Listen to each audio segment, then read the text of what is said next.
Tudo bem, pessoal? Então vamos continuar nossa disciplina aqui de Fundamentos de Eletroquímica, né, com foco em dispositivos armazenadores de energia. A aula de hoje vai tratar do estudo de células eletroquímicas na condição de fluxo de corrente resultante nulo, ou seja, vamos trabalhar com a célula em equilíbrio.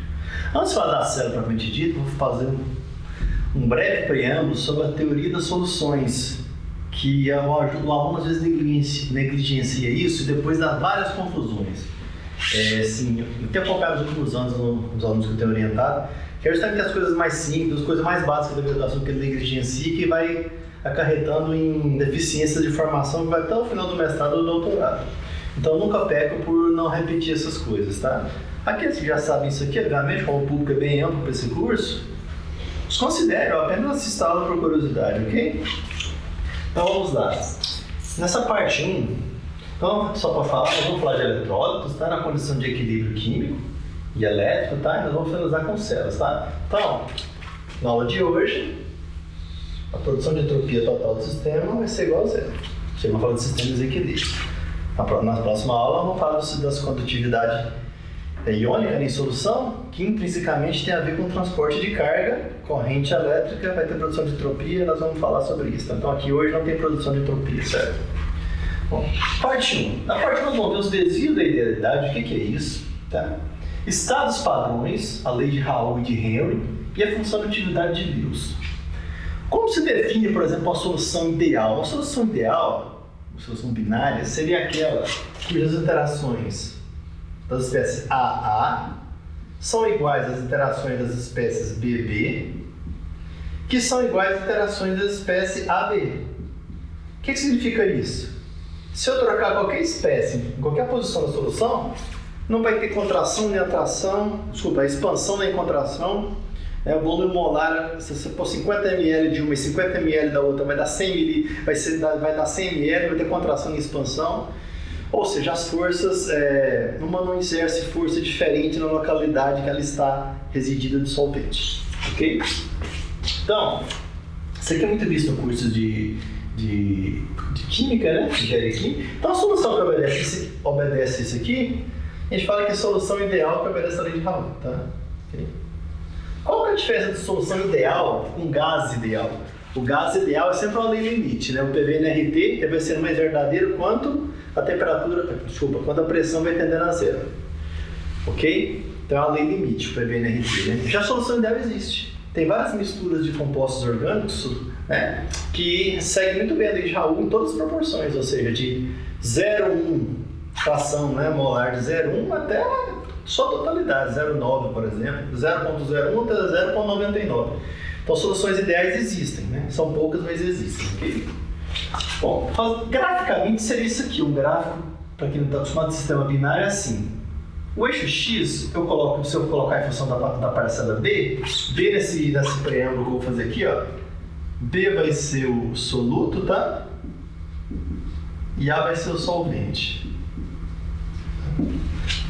Então, se eu estou aqui indo da fração molar de 0 a 1, em relação a B, então significa que para A eu estaria indo de 0 para 1 no sentido contrário, né? Por quê? Porque para sistema binário, XA mais XB igual a 1. Lembrando que a fração molar de A é o número de mols de A sobre o número de mols total, que no caso do sistema binário é Na mais NB, e XB é NB sobre Na mais NB, certo? Presta atenção aqui, ó. Essa linha azul é a lei de Raoult, onde fala que a pressão, né? A pressão de vapor da espécie B vai ser igual à fração molar da espécie B vezes uma constante, que é a pressão da espécie B quando ela está pura, ou seja, quando ela é 100%, que é o XB igual a 1. Essa, eu falei, como várias misturas de soluto, né? Solvente AB, dão isso. Causa uma confusão para os alunos, dizem o que é soluto, o que é solvente, porque eles aprendem, soluto é sempre a coisa que tem a menor quantidade. Tá certo, só que aqui você coloca e vai aumentando, a outra chega a 50%, então a gente chama de simplesmente XA e XB e vamos tratar soluto solvente como caso extremo. Então aqui, vamos olhar só para o XB e esquecer o XA. Então, quando está tendendo a zero aqui, o XB se comporta como soluto. Quando está tendendo aqui a 1, XB tendendo a 0, soluto. XB tendendo a 1, ele vai se comportar como solvente, ok? É mais fácil raciocinar em termos só de 1. Essa linha vermelha é um exemplo tipo de caso experimental quando tem desvio, ok? Esse desvio para baixo ele é contrativo, quando ele é para cima ele é expansivo. Isso aqui seria um caso típico, se misturaria 50 ml de uma espécie com 50 ml de outra, daria, por exemplo, 98,5, 99, mas não daria 100. Quando o desvio é para cima, se misturaria 50 com 50, daria, por exemplo, 101 ml, certo? Devido às forças de interação, né? Repulsão, alteração, atração. Essa linha verde aqui é o que chama de lei de Henry, que é levada para a espécie quando ela está se comportando como soluto, ou seja, quando o XB tende a 0. Como se traça essa lei de Henry? Você pega aqui essa parte onde o XB tende a 0, traça uma tangente em cima dos dados experimentais, que são vermelhos, você traçaria essa linha verde, até ele extrapolar do outro lado. Quando ele extrapola, cria isso que chama de estado hipotético para Henry. Já vê por que é hipotético depois, tá? Ok? Então a lei de Henry ela é dada pela pressão de vapor de B, a fração molar XB, só que não vai ser mais a pressão, a constante aqui nessa equação, essa reta do tipo Y igual a Bx. O B aqui, que é inclinação, o B aqui que é inclinação, não vai ser mais a pressão da espécie pura, vai ser essa constante aqui de Henry, é isso que muda, tá? Ok? Bom, vamos lembrar algumas coisinhas, tá? O que é potencial químico? É a variação da energia livre de Gibbs quando se introduz o número de mol de uma espécie I, mantendo constante a temperatura, a pressão e o número de espécies da espécie J. Bom, para isso aqui ser verdadeiro, você tem que avaliar sempre que você está pondo pouca coisa no meio de muito. Você está pegando 1 ml ou menos aqui, colocando, por exemplo, em 1000 litros do solvente. Aí você tem que infinitésimo aqui, é válido, por aí vai. A analogia é mais ou menos assim, tá? Ok? Essa é a definição de potencial químico, tá? Ok? É ele que é efetivo para analisar em química fenômenos de mistura, tá? Okay? Então, potencial químico vai ser o potencial químico da espécie, vai ser o padrão, né, da espécie, potencial químico padrão, mais RT de N da fração molar. Fração molar intrinsecamente é dimensional, né? Então aqui tá tudo tranquilo, no logaritmo não tem normalizador. Okay? Bom, isso aqui, então, quando você pode substituir aqui o xi pela própria pressão, aqui já está aqui, ó, presta atenção, quando ele pode substituir aqui, ó, no xi pelo PB sobre o PV estrela,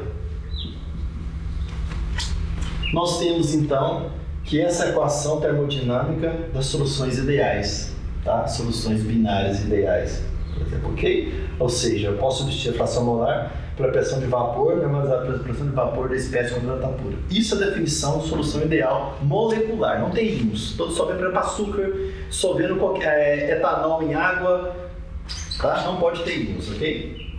Lewis, onde entra o papel do Lewis? O Lewis, da mesma forma que no PV-NRT, que é a equação dos gases ideais, ele tem um fator de compressibilidade que mede o desvio, o Lewis ele definiu, né, um parâmetro de interação que leva em conta todas as interações, que chamam de atividade. Foi feito no artigo dele, se eu não estou enganado, do Journal of American Chemical Society, em 1907. Okay?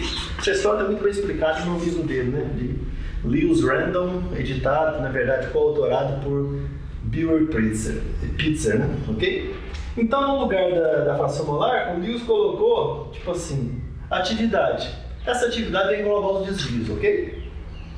De que forma? Ela vai ser a fração molar vezes um fator que corrige o desvio, tá? Que é o coeficiente de atividade.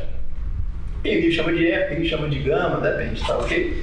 O normal, às vezes, dependendo do autor, chama o F para soluções moleculares e o gama quando são soluções iônicas, que a gente vai ver depois, né? Ok? Então, esse aqui é o, vamos dizer, o beabá das soluções moleculares, tá? Entender esse gráfico aqui é muito importante, esse gráfico binário, tá? Ok? Bom, então vamos ver aqui, o soluto é a lei de Henry. Então, quando a espécie está com a sua fração molar muito pequena, tá tendendo a zero, ele vai se comportar como soluto, né? Então, tem essa equação aqui, ó, que o limite para xb tendendo a zero, nós temos que AB é igual a 1. Ou seja, nós temos que, multiplicando cruzado aqui, que AB vai ser a própria fração molar. quando ele tende a zero, certo? Ok? Fora desse limite, a gente tem essa expressão aqui, ó. Ok? Bom, qual que é a questão do limite do soluto ser hipotético? Aqui, ó, presta atenção. O solvente, aqui, quando o XB tende a 1, presta atenção que a curva vermelha, ela se sobrepõe à curva ideal. Então, isso aqui é o que chama de domínio de Raoult, tá? Nesse caso aqui, onde o verde sobrepõe a curva vermelha, é o que chama de domínio de Henry, tá? Então, para esse caso aqui, presta atenção, tudo se combina para o solvente, ó. A linha experimental, a linha teórica, está aqui, o extrapolado justamente o PB estrela. Tranquilo, então, o estado padrão para o solvente. Lembrando, por que é importante o estado padrão? O Mi, ele tem a ver com ΔG, ele tem a ver com energia, como eu brinco com os alunos de graduação. Se eu perguntar qual que é a energia potencial no campo gravitacional da Terra, desse pincel aqui, essa pergunta não tem resposta, a menos que eu fale em relação ao piso, a altura do piso. Aí tem uma resposta, porque energia é um conceito relativo, tem um referencial, né? Então, o referencial da termodinâmica, a gente vai ver que tem a ver com concentração, temperatura, estados padrões que a gente vai definir, tá ok? Então é importante ter esses padrões. Então, para a solução ideal, esse PB estrela aqui faz todo sentido ter um padrão em relação a ele. Já para Henry, presta atenção, o padrão dele está aqui, se extrapolado. Só que presta atenção por que é hipotético. Henry é soluto. É uma lei limite para o soluto, está aqui, do lado da esquerda. XB tendendo a zero. Só que ela se extrapola do lado direito, onde o XB tende a 1. Então você está pegando emprestado um estado padrão onde o B seria solvente, para criar um estado padrão para ele, quando ele, na verdade, é o soluto. Por isso que é hipotético. Isso aqui é o que a gente chama de definição operacional. Ela é muito útil, a lei de Henry é muito útil em qualquer tipo de diluição, por exemplo, solidização de oxigênio em água, gases em geral em solventes, né? Dissolução de metais em ligas, tá? Tudo que for muito diluído, a lei de Henry é muito utilizada, tá? Ok? Combinada com lei de transporte, por aí vai, ok? Então é muito bom entender isso. Então a lei do caso de Henry vai ser hipotética, tá? Por causa disso, tá? Porque o soluto está aqui, o extrapolado está à direita. Então, é isso que a gente vai querer que o estado hipotético. Ele vai ser uma definição operacional, né? Para uso prático, tá? Vou lembrar de alguns detalhes. O que é molaridade, tá? Molaridade, tá? Que às vezes alguns autores escrevem com essa letra aqui, ela é número de mols sobre o volume da solução, certo? E tem a concentração também, que é o quê? Massa por volume. Então essa daqui é mol por litro, né? Essa daqui é gramas por litro. Assim, como se diz? 5 por menos 3 para ficar tudo normalizado, né? E essa daqui é mol por quilograma, que se chama molar. Na fisicoquímica a gente prefere ela, principalmente se for soluções concentradas, porque aqui não tem problema de variar a molalidade com a variação da temperatura, ok? Aqui já tem, porque a molaridade, que é mol por exemplo, se variar a temperatura, o frasco expande, muda a densidade, muda o volume aqui, tudo, então vai variar a molaridade dependendo da temperatura, certo? Tudo que for por volume depende da temperatura, que é número de mol por massa, não depende da temperatura. Agora, um valor numérico de molaridade e molalidade para soluções diluídas é o mesmo valor numérico, tá? Ok? Bom, então, lembrando então a constante de Henry, tá? Ela fica do lado do solvente, por isso que é hipotético, tá? Então a gente tem esse caso aqui, ó. Tá? Querendo fazer esse estado hipotético aqui, ó. Quando ele tende a zero, nós temos que assumir que esse limite vai tender a 1, ok? Isso é totalmente hipotético. Okay? Então, o que significa na prática? Vamos supor que a gente não estivesse na termodinâmica, porque são os dados experimentais aqui. Presta atenção aqui nesse gráfico, que é muito importante. Não importa se eu definisse estado hipotético aqui. Isso aqui é uma definição operacional. Mas o que importa é que eu fui capaz de traçar uma tangente aqui, ó, em cima dos dados experimentais, ok? Porque as soluções moleculares elas desviam de certa forma em relação à reta azul. Você sempre traça uma reta, você consegue traçar sempre uma reta aqui. O que eu quero dizer? O slope é finito. Não é uma curva desse tipo aqui, ó. Que em vez de ser... podia fazer desse jeito aqui, ó. Aí o que acontece? Quando tende a zero, aqui está em cima do próprio eixo X. É isso que acontece com os eletrólitos. É por isso que teve que criar, que fizeram estudo, o Lewis trabalhou muito em cima disso com a sua equipe, né? O que foi observado? foi observado o seguinte, que como o eletrodo, você põe um mol, por exemplo, de NaCl, você tem 2 mols de espécie, e essas medidas aqui, as medidas às vezes de atividade, a crioscopia, tonoscopia, biloscopia, osmometria, e essas técnicas são as propriedades coligativas, ela enxerga do ponto de vista prático, são o número de partículas que estão em solução, não dava certo, não conseguia linearizar as equações, não tinha slope finito. Aí eu vou explicar aqui agora essa questão, tá? Vamos lembrar de forma breve algumas coisas. Quando a gente fala que as forças eletrostáticas que existem em soluções iônicas são fortes, por que elas são fortes, né? Mas também com a lei de Coulomb. A lei de Coulomb, né? Produto das cargas, né? Inverso quadrado da distância. A energia de interação é 1 sobre R, tá? E a coleção de forças que são dipolo, induzido, polarizável, não polarizável, que eu vou falar um pouco no final do curso, são um conjunto de forças que são caracterizadas por se relacionar com o inverso da distância elevada à sexta potência. Então essas forças genéricas que são chamadas de Van der Waals, que é um conjunto de forças, né? Dispersão de London, eu vou falar depois sobre isso, mas no final do curso, ela decai com a sexta potência, tá? A energia, né? Não a força. Lembrando que para campos conservativos, né? A força, tá? Ela define como menos a derivada, tá? Da energia potencial pela posição, no caso aqui seria R, tá? Ok? Então se der derivada, a integral, você dá energia, você chega na força, da força você chega na energia. Bom, isso aqui está muito bem explicado, tanto no livro do Lewis Randall, Pitzer, Brewer, quanto no livro do Klaus Rosenberg, que é um livro mais fácil de achar, né? Que é um livro que tem muito editado e muito bom, um livro muito bom. Muita coisa dessa aula eu peguei no livro do Klaus Rosenberg. Algumas coisas dessa aula, obviamente, são das minhas aulas da graduação, tá? Lembra, esse curso é um curso para público geral. Eu tenho alunos desde engenheiro, eu tenho alunos que são engenheiro químico, engenheiro mecânico, que fizeram farmácia, fizeram química, então eu não posso assumir que o aluno teve uma formação completa em fisicoquímica. Então eu não deixo passar o ferramental conceitual em branco, tá? Ok? Novamente eu falo, se você já sabe isso, passa para frente. Vamos lá. Bom, o que acontece então? Bom, se a gente trocar então a fração molar por uma concentração que é mais útil, ou mais trabalhável, tá? Da fisicoquímica, que é a molaridade, né? Bom, só que aí a gente normaliza pelo valor de 1 molar, porque vai ter que tirar logaritmo, né, para não dar problema. Então é sempre ela dividido por 1 molar, tá? Para neutralizar. Então esse estado padrão é 1, sempre, tá? Aí o que acontece?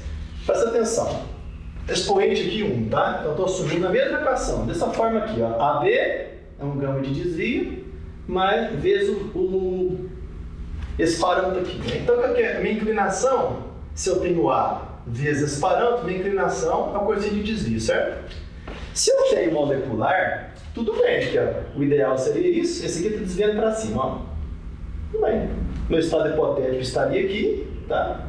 Molecular para cima. Se eu tenho eletrólito, essa curva caminha longa distância sobre o eixo X, depois que ela começa a inclinar, ou seja, eu não tenho uma inclinação limite aqui. Os livros às vezes enrolam para falar, por isso que eu estou falando do Claudio Rosenberg, ele são um dos poucos livros que explica isso de forma clara. A inclinação aqui é nula, então você não tem como criar um estado padrão absoluto. Por quê? Qualquer extrapolado aqui, ó, vai estar andando em cima do eixo X, é simples assim, os livros ficam enrolando para explicar isso, ok? Então eu preciso de uma função que levante essa curva, que a hora que ela tendo a zero, eu tenho uma reta que dê para me extrapolar do outro lado. Essa é toda a questão, para criar um referencial para energia, ok? E como se faz isso, né? O pessoal observou o seguinte no estudo de crioscopia. Então, se eu tenho AB, eu vou dissociar em A e B, certo? Então, o que acontece? O que se mede na prática é o número efetivo de partículas que estão associadas. Então, você pode criar essa seguinte regra prática aqui, ó. Para eletrodos, eu vou dizer que a atividade experimental medida por crioscopia, qualquer técnica crioscópica, ela vai depender da molaridade elevada ao expoente N, né? Se for molecular, esse N é igual a 1, a gente volta a esse tratamento tradicional, ok? Onde sempre tem uma reta finita aqui para M, quando ele está tendendo, quando está tendendo a molaridade está tendendo a zero, ok? Aí sim, quando essa função geral aqui eu tenho, se o eletrodo é de 1 para 1, por exemplo, no caso do NaCl, que vai dissociar em um Na e um Cl, né? Então o N é igual a 2. Se eu tenho, por exemplo, BaCl2, eu tenho um caso de 1 para 2, né? Um cátion, 2 ânions. vai dissociar em um cátion e 2, então N igual a 3. Então, essa equação, eu vou ter que analisar o gráfico aqui colocando, por exemplo, no caso do NaCl, aqui teria que estar elevado à segunda potência. Tá? Okay. No caso do BaCl2, teria que linearizar com esse gráfico na terceira potência. E aí vai, tá? Ok? O que se faz na hora que lineariza dessa forma? Essa curva é levantada, o eletrólito. Olha o que acontece aqui, ó. Então eu tenho que esse eletrólito aqui que não tinha uma inclinação finita, então aqui, ó, agora eu tenho, ó, meu eletrólito. Tá? Ele inclinou, ele tem um limite agora. Quando a fração molar ou molaridade está tendendo a zero, eu tenho uma tangente finita aqui, que eu posso extrapolar e ter o meu estado padrão para o soluto, que é um eletrólito. Essa é a questão toda. E mais ainda, como eu defini de forma pragmática para ter um estado hipotético, uma definição operacional, eu tenho mais ainda, que esse ponto aqui vai me dar uma tangente unitária. Essa é toda a questão. Então, presta atenção, a gente tem que normalizar, levando a um expoente aqui, para levar em consideração tanto de isso que forma a solução, que é isso que é importante, né? O tanto que você dissolveu, o tanto que você colocou, o tanto que dissolveu, o tanto que você peça uma solução, e ter ao mesmo tempo um estado de referência para o soluto, que não está falando de energia, certo? Ok? Quem já estudou de engenharia química, por exemplo, eu esqueci o nome do autor agora, tá? Smith, Van Ness, Rabot, né? São mais de 100 páginas só discutindo isso aqui, porque isso aqui é de uso, de importância muito grande na engenharia química. Ok? Então, nos processos, em qualquer processo, certo? Então, isso aqui é muito importante. Então, só isso aqui tá um lembrete, tá? Que é bom para fazer para os alunos, né? Modalidade, né? Número de mols dividido por massa de solvente. Fração molar. Como é que eu correlaciono as duas? A fração molar, ela é a modalidade vezes a massa molar do solvente, dividido por 1 mais a modalidade vezes a massa molar do solvente. Casos diluídos, tá? Se for diluído, a gente vai ter essa aproximação aqui, ó. Então esse caso aqui é exato, tá? Se for diluído, a fração molar é aproximadamente, né, a modalidade vezes a massa molar do solvente. Então é muito importante saber essas duas equações aqui, tá? Principalmente para quem trabalha com o famoso Water in Salt Electrolytes. Somos o WISES, tá? Ou Salt in Water Electrolytes, tá? São dois tipos que estão sendo muito utilizados no supercapacitores, dois tipos de solventes, muito concentrado, tá? Ok? Então vamos lá. Bom, a gente definiu isso aqui, só que o que acontece? Vamos lembrar agora do princípio da eletroneutralidade local. O que é isso? Para cada elemento de volume que eu pego do solvente, eu tenho que ter um número de carga, de certa forma distribuído, né? Cujo o efeito resultante, né, vai ser zero. Isso significa que cada elemento de volume que eu pego do solvente é eletricamente neutro, ok? Então, eu não consigo separar nos experimentos a contribuição particular aqui da termodinâmica, né? A gente vai ver que no único caso que a gente consegue, depois na produção de entropia, na lei de Clausius, onde a gente consegue, pelo método de Hittorf, calcular o número de transporte, que é o tanto que o cátion migra no campo elétrico em relação ao ânion de forma separada. Mas isso é outra história, porque lá produz entropia. Aqui no método de termodinâmica não dá para fazer isso. Então, nós vamos falar o seguinte, ó, vamos definir, o Lewis trabalhou muito com isso, os parâmetros mais ou menos, né? Então, a atividade mais ou menos dos íons vai ser a atividade do mais vezes o menos, raiz dele, né? Então, vai ser o tanto que você colocou em solução, a atividade da espécie total, raiz dela. Então, se eu quero calcular essa a partir dessa, essa daqui vai estar elevada ao quadrado. Se eu quero calcular essa a partir dessa, essa daqui vai estar elevada à raiz. É simples assim, tá? Ok? Chama os parâmetros médios, tá? Mesma coisa, eu tenho um gama mais ou menos, que é o produto dos gamas individuais elevado à raiz, né? Se eu quero ele em separado, eu passo para cá na forma e fica ao quadrado, né? Ok?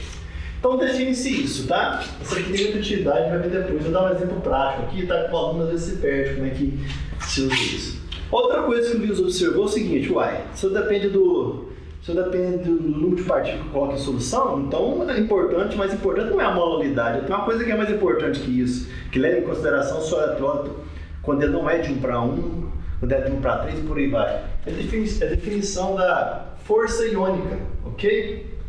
Atividade iônica, isso é muito importante do ponto de vista prático, só para chamar a atenção do aluno mais iniciante. Por exemplo, quando eu pego o soro fisiológico lá, eu não lembro o valor certo, mas acho que é 0,7% de eletródo.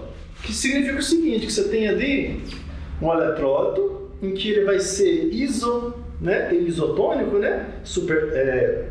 Que ele vai ter a mesma força iônica do fluido biológico. Então, se você injetar na sua veia, não vai causar que a célula absorva a água demais e nem que expulse, para não ter ruptura celular. Então, o conceito de força iônica é muito importante, por causa disso. O que importa não é a concentração, o que importa é o tanto de íons que tem na solução, tá? Só que na eletroquímica vai ser a mesma coisa. O que vai importar para nós é a força iônica, né? Então, ela é meio, né? Porque ela é dividida por 2, porque existe cátion e ânion.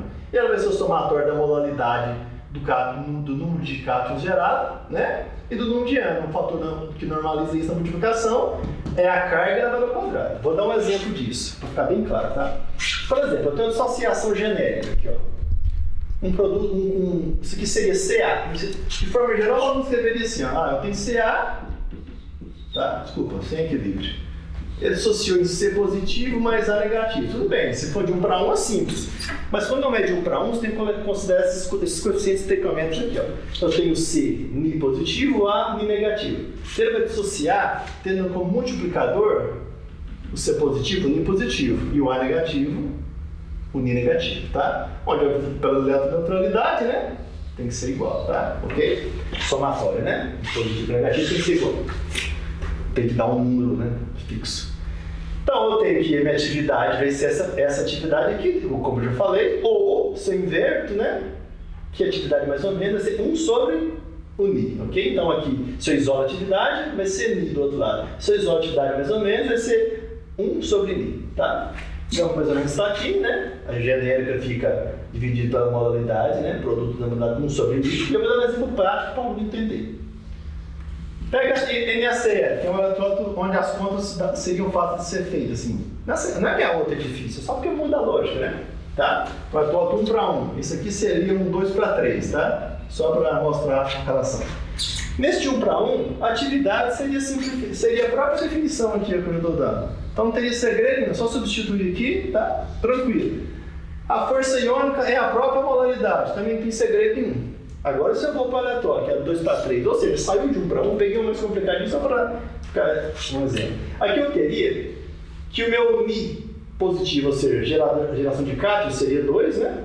E meu Ni negativo para o ano seria 3. Então minha expressão para coeficiente de atividade já muda. Vai ser atividade dividida o quê? Pela molaridade que você evapora, mas você deixa os coeficientes aqui dentro, ó. Vai dar 2 ao quadrado, vezes 3 ao cubo, elevado a 1 sobre Ni, que dá 1 quinta, 1 sobre 5, 1 quintuado, né?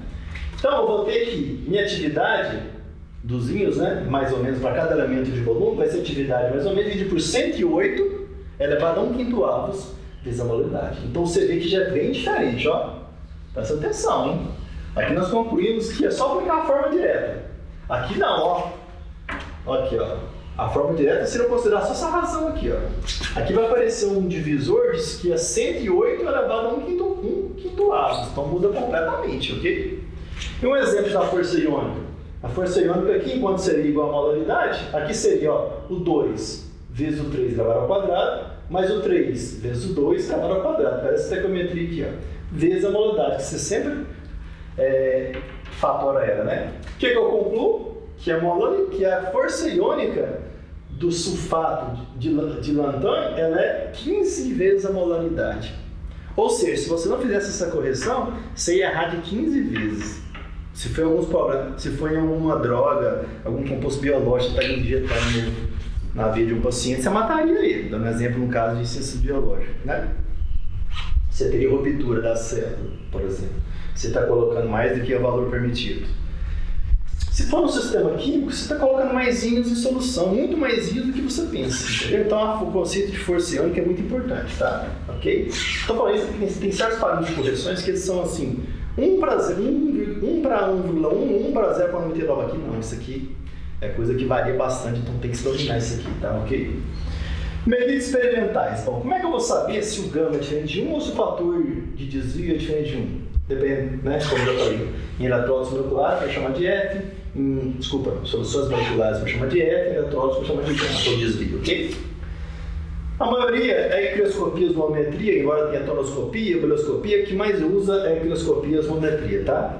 Ok? E tem relações entre as duas. Então, se você calcula para uma, tem o coeficiente osmótico calculado da crioscopia e calcular o fator crioscópico da osmometria. Não vou entrar em detalhe, mas a físico-química é bom, tem isso, tá? Bom, caso A, desvio do solvente. Bom, quando a gente vai analisar desvio do solvente, a gente vai falar em coeficiente osmótico, nós vamos falar de Bigerun, que é a sua proposta de 1918, ok? Que é a famosa função G. Mas antes disso, fazendo só um breve preâmbulo, na físico-química de soluções, na termodinâmica de soluções, na verdade, é demonstrado que os eventos são atrelados. Então, não tem jeito de você mexer na atividade de uma espécie sem alterar a outra. Estou falando do caso mais simples, da espécie binária. Para multicomponentes é a mesma coisa. Então, se eu vario a fugacidade da espécie B ou desvio da espécie B, automaticamente eu vario da espécie A, conforme a razão de XA e XB. Então são eventos atrelados. Então se eu mexo na atividade do soluto, não tem jeito de ficar sem mexer na atividade do solvente. Então essa equação fala o seguinte: se eu conseguir conhecer tudo sobre o soluto, eu calculo o solvente depois, através dela. Se eu medir experimentos, né? Que a termodinâmica ela te dá um valor absoluto para as coisas. Ela te dá uma dica. Se você souber essa taxa de variação disso, ela é igual à taxa de variação de outra coisa. Então aqui está falando o seguinte: se você estudar o soluto, você calcula a propriedade do solvente. Se você estudar o solvente, você calcula a propriedade do soluto. Só que isso aqui é teórico. Então qual que é o jeito mais fácil de implementar na prática? Nós vamos ver o seguinte: para o solvente é usando a função de Bigerun, e para o soluto é usando a equação de Debye-Rick, que a gente vai falar depois, ok? Então essa é a equação de Gibbs do ramo, tá? Dando um exemplo, só para fazer uma comparação, nosso modelo canônico que usa na termodinâmica para sistemas que não são interativos é o PV-NRT. Quando começa a ter interação partícula-partícula, a gente tem a fidelidade e a gente multiplica por um fator Z aqui, ok? Esse fator Z ele vai ser um número puro, né, que vai caracterizar o grau de desvio do PV-NRT. Inspirado nisso, Bigerun criou o fator G, que olhando na expressão da energia aqui, que é padrão RT-ln de XA, que a gente falou ali atrás, né? Quando essa expressão é obedecida rigorosamente, a gente tem a solução ideal, ela segue a lei de Raoult. Beleza. Quando desvia, o que acontece? O Bigerun colocou um fator multiplicativo aqui, também adimensional, que vai medir esse grau de desvio, ok? Então é definido G como Ln da atividade da espécie pelo Ln, logaritmo neperiana, né, da fração molar. Essa aqui é a definição teórica conforme a equação padrão da termodinâmica. Mas como é que se mede na prática? Relaciona-se ele com propriedades crioscópicas. Então você tem aqui o G experimental, vai ser a pressão osmótica, que a gente chama de π, o R é a constante dos gases, temperatura, o volume da solução, dividido por Ni, que é esse parâmetro aqui que eu falei que tem a ver com a associação iônica, né? Tem a ver com o número total de íons de solução e o número de mols do soluto, ok? Só para entender o que é importante esse conceito de coeficiente osmótico, presta atenção, eu peguei esses dados aqui no livro, então são dados experimentais, tá? Solução de KN3, nitrato de potássio, 10 milimolar a 25 graus Celsius. Solução aquosa, né? O gama, mais ou menos, ou seja, a gente já viu a com Debye-Rick, né? O gama, mais ou menos, que é o grau de desvio, usando essa abordagem aqui, dá 0,89 a 93. Tudo bem, mediu então com 4 decimais de precisão, muito bem medido. Se tentar, isso é para o soluto, tá? Seria o KNO3, certo? Como a solução é aquosa, né? Se eu aplicasse a mesma abordagem do gama para medir o desvio do solvente, devido a um soluto, vai dar 1,0001, ou seja, a menos que eu tivesse feito o experimento com 4 decimais de precisão, não iria ver desvio algum, conforme o conceito do gama. Já usando o conceito de coeficiente osmótico de Bigerun, tem-se que esse desvio é 9,652, muito bem mensurado. Então, quando a espécie tende a ser solvente, ou seja, está muito concentrada na solução, usa-se Bigerun. Quando ela tende a ser soluto, usa-se o gama mais ou menos. Então aqui, ó, tá? Seria então o desvio do solvente, tem a ver com G, função G de Bigerun. Desvio do soluto tem a ver com a função G, a gente vai ver que tem a ver com Debye-Rick. Ok? Então é muito importante isso, tá? Então é muito importante entender como é que isso funciona, tá? Bom, a equação de Bigerun, ela é rearranjada na forma especial, que é mais fácil de entender, porque tem uma questão de convergência aqui que os alunos têm dificuldade. É saber se o limite existe quando ela tende a zero. Mas tem um jeito que Bigerun rearranjou ela que é muito mais fácil de explicar, tá? Ok? É o seguinte, ó. Isso aqui está muito bem explicado no do Klaus Rosenberg. Presta atenção. Se eu faço, a gente aprende termodinâmica é o seguinte, termodinâmica, a maioria das vezes eu não conheço a integral, eu não tenho função para integrar. Eu tenho um método gráfico para me traçar, para me fazer a análise do gráfico e a partir daquilo que eu consigo de área abaixo da curva eu calcular. O que a gente aprende em termodinâmica? Se eu tenho integral dessa forma aqui, o diferenciando está aqui, ó. O diferenciando vai ser o meu x, tá? E tudo que acompanhar ele, que está dentro da integral, vai ser o meu y, ok? Então, o meu gráfico, eu tenho que graficar o seguinte. No meu x vai ser, então, raiz da molalidade, que está diferenciando em cima da raiz da molalidade. E meu y vai ser o quê? 1 menos o coeficiente osmótico normalizado pela raiz da molalidade. Quando se faz... Aí, esses pontos são os dados experimentais, ok? Conecta ele pela menor curva que passa entre eles. O conceito de integral é a área, né? Abaixo da curva. Então, a área abaixo da curva vai dar o valor dessa integral até o valor que te interessa, que é da concentração zero, até um valor qualquer aqui, ó. Eu chamei de raiz de relinha aqui, ok? Integrou, multiplica por 2, certo? Aí eu tenho aqui o G no valor que me interessa, menos 1. Eu calculo o Ln do gama mais menos. Então, eu posso calcular o Ln do gama mais menos, que na verdade é o gama mais menos, né? Ou seja, o coeficiente de desvio para o soluto em termos da medida do solvente. Ou eu posso calcular o desvio do solvente a partir das medidas do soluto, fazendo esse gráfico aqui. Onde aqui, né, só para fazer a análise, podemos entender, o diferenciando está aqui, o eixo x seria a linha do gama mais ou menos, e o eixo y seria simplesmente o quê? A molalidade. Aí você teria alguma coisa aqui, área abaixo da curva, calcula esse integral, multiplicaria por 1 sobre a molalidade, somaria com 1 e calcularia o g. Ok? Bom, então a gente entendeu bem o que é o g e o que é o gama, né? Então tá, vamos falar agora do desvio então, do soluto e o conceito de atividade. A grande questão aqui é o seguinte, não existe equação teórica para a expressão do g, que é o coeficiente de G1, em termos de solvente. Você fala assim, eu coloco o solvente estava ali, uma equação a partir de primeiros princípios. Coloco tantos modos do solvente, o G vai ser tanto. Não existe. Por quê? Porque vai ter o solvente, o próprio já vai. Ele está muito concentrado, a interação é muito forte, não tem jeito de fazer isso. A gente consegue ter equação de primeiro princípio fácil para sistemas diluídos, onde a interação partícula-partícula é fraca, né? Ou quase inexistente. Então, essa é a teoria de Debye-Hickel, tá? De 1923, por gama mais menos, tá? Como é que eles trabalham? Qual foi o raciocínio? Essa dedução matemática, eu não vou fazer ela aqui, porque ela é muito similar à da dupla camada elétrica, do modelo de Guitt-Chapman. Lá eu vou fazer essa dedução, tá ok? Eles vão dizer o seguinte, eu tenho um íon central, que eu escolhi um cátion, né? E ele é circundado por uma nuvem de íons com carga contrária. Então tem um delta negativo aqui, que equilibra essas forças, né? Que dá a eletroneutralidade. Então, íon central e atmosfera iônica de cargas pontuais. A fraqueza da teoria está aqui, cargas pontuais, tá? Então, só vai valer para a situação altamente diluída. Porque quando uma carga ela é só pontual, o íon, quando a distância de separação entre eles é muito grande. Quando eles começam a chegar muito perto, aí a lei da eletrostática não deixa mais de se aplicar a lei de Coulomb de forma simplificada. Aí dá problema, porque um campo gera um campo de outro gera um campo e vai interferir no outro, ok? Essa distância do íon central até o limite máximo dessa esfera aqui, sua rotação, que eu vou chamar de atmosfera iônica, ela vai chamar comprimento de Debye. E matematicamente, ela tem um número que é dado 1 sobre esse kappa. O kappa é... Isso aqui é a carga elementar, elevada ao quadrado, e o somatório da concentração vezes o Z. Então vai ter a ver com força iônica, né? De certa forma. Epsilon zero, tá? É a permissividade elétrica do vácuo. Constante dielétrica, por exemplo, da água em torno de 78, o epsilon, né? KB, constante Boltzmann, e temperatura.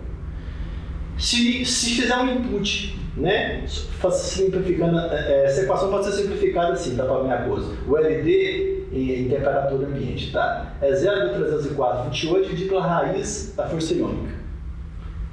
Qualquer input que você fizer aqui de força iônica vai te dar um LD e um litro. Com o seguinte detalhe: a força iônica não pode estar em mol por litro, ela tem que estar em mol por centímetro cúbico. Ok?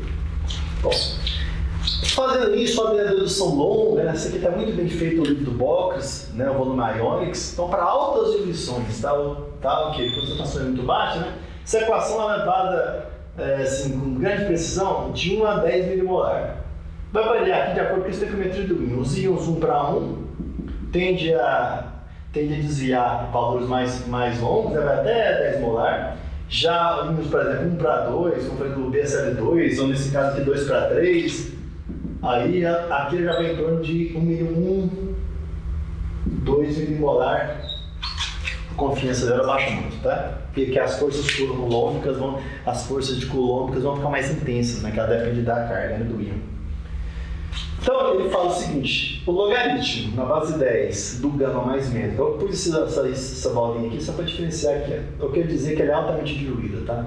Ela é menos A, que é uma constante, produto do Z positivo com Z negativo, raiz de I sobre zero. Okay? Tem livros que não mostram esse zero aqui, mas lembrem, como você quer dimensional, e essa parte aqui só vai ser dimensional se você normalizar o I pelo I zero, tá? A molaridade. Okay?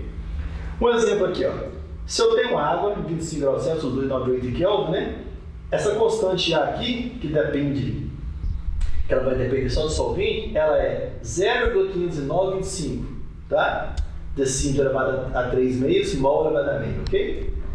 Então você tem essa tabelada para água. E o gama mais menos que eu vou calcular teoricamente, tá entendendo? Aqui não precisa fazer experimento. Se eu quero essa validade da diluição, só joga. O único input aqui é a força iônica. Coloca sua força iônica aqui, o eletrodo que você utilizou, você calcula quanto vai ser o gama mais ou menos. Então, para o soluto extremamente diluído, a gente tem a equação. A gente vai ver o seguinte, que o gama mais ou menos não é a função do neutral do íon. Então, essa equação, na verdade, ela é uma lei limite, mas assim, de 1 até 10 milimolar, não importa se é NaCl, KCl, NaOH, vai dar a mesma coisa. Só depende do número de íons que você põe na solução. Então, não depende da natureza do íon. Tá? E o constante A, ela vai depender da temperatura, da densidade do solvente e da constante elétrica do solvente. Ok? Bom, e a teoria estendida é o seguinte: eles tentaram olhar essa equação para aumentar a amplitude dela de aplicabilidade de concentração, né? Aí se colocou um parâmetro que chama distância de máxima aproximação. Só que essa distância ela é adimensional, ela é um número puro. Porque ela trabalha com frações de distância. Então, na verdade, ela não é em metro, ela é adimensional, tá? Ok? Esse B aqui, ó. Então a equação, como é que fica esse log na base 10 gama menos, que eu chamei aqui de estrela? Ele é o da alta diluição, que eu chamo de bolinha aqui, dividido por 1 mais esse B raiz de I sobre o I padrão, que é 1 molar, né? Ok? Então esse parâmetro aqui, que a maioria dos autores tenta correlacionar com a transformação, aproximação, tamanho de I, essas coisas, na verdade, no final das contas, ele vira um parâmetro de ajuste da teoria. Essa daqui já não é mais baseada em primeiros princípios, que ela tem esse parâmetro de ajuste, ok? Enquanto que essa daqui ela não tem parâmetro de ajuste nenhum. Dentro do limite de validade dela, que é pouco, mas tem a sua validade, basta colocar a força iônica e você calcula o gama, aqui já complica. Além de colocar a força iônica, você tem que saber esse B aqui de antemão, quanto que vai, perfeito? E nessa questão aqui, para eletrólitos 1 para 1, ela vai até 100 milimolar, mais ou menos, ok? Aumenta então 10 vezes, né, a aplicabilidade. Bom, então nós falamos aqui um beabá, bem resumido, mas esse que é o principal, da teoria dos eletrólitos, né? Fala primeiro de solução molecular, solução iônica, a questão do estado padrão do solvente, do soluto, que é mais complicado, que envolve Henry, a questão da estequiometria, para ter o slope finito. Então, fechou. Tem a G1 que calcula o desvio do solvente e tem o gama mais ou menos de Barrique que calcula o desvio do soluto. Maravilhoso. Bom, vamos ver a parte 2 agora então, que vai relacionar a energia livre de Gibbs e o potencial de eletrodo, o potencial de célula, na verdade. Eles chamam potencial de eletrodo, mas não existe tomada de um pino, tá? Eu sempre falo brincando com os alunos. Em vez de chamar potencial de eletrodo, é para a gente até criar um eletrodo de referência para medir a diferença de potencial. Por isso chama de diferença de potencial, né? Tem que ter dois, não deixa de medir a diferença só com um, né? Ok? Então vamos ver uma célula padrão aqui. Eu tenho uma placa de cobre e uma placa de zinco, né? Do lado da placa de zinco eu tenho sulfato de zinco dissolvido, tá? Obviamente, na solução aquosa. Do lado direito eu tenho sulfato de cobre dissolvido. Aqui tem uma membrana, tem um Phillips aqui, que a gente fala em inglês, né? Que é um vidro poroso aqui, uma cerâmica porosa, que vai fazer com que faça o contato iônico, mas que esse contato iônico não demore, né? Não dê prazo de fazer uma misturação do sulfato de cobre com sulfato de zinco.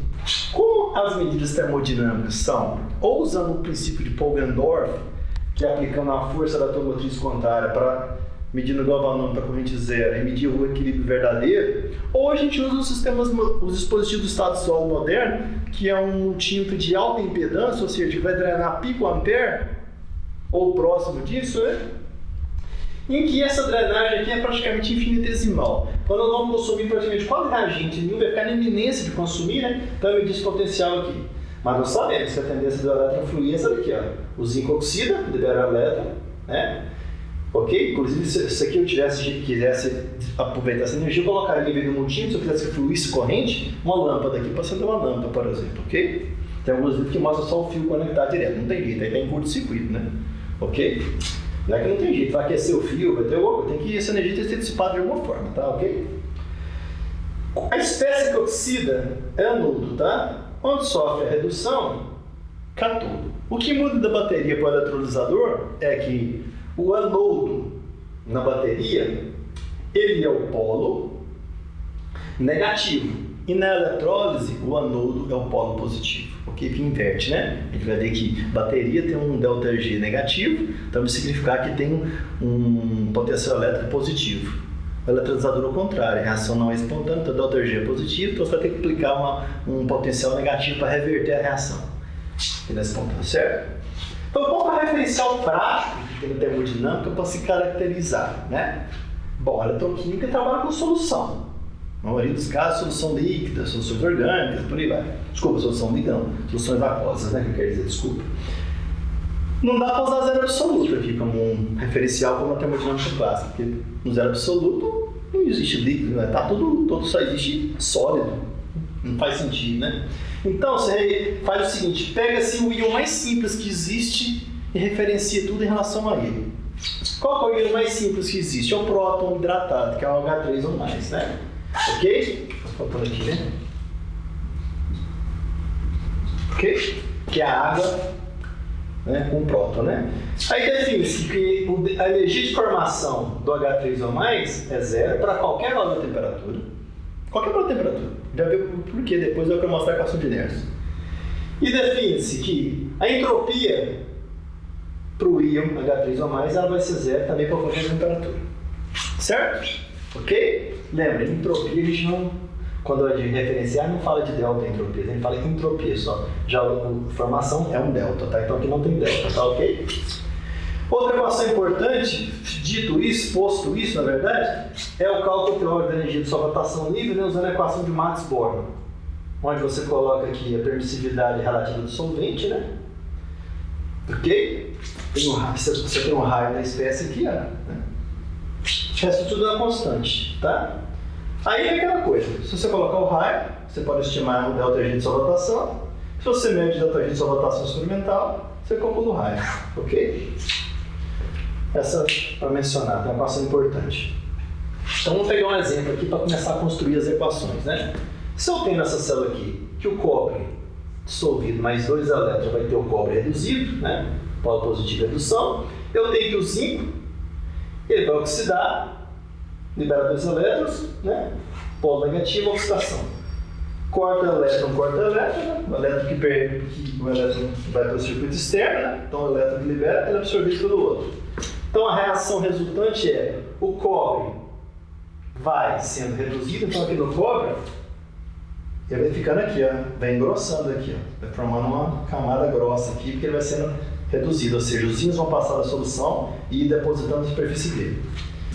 E o zinco está sendo oxidado, então a placa de zinco ao contrário, vai ser consumida, vai sendo corroída aqui, ó, e ele vai aumentar o número de íons zinco em solução, certo? Então o cobre captura íon zinco e a chapa vai engrossando pela deposição e o zinco vai dissolvendo e enriquecendo a solução, ok?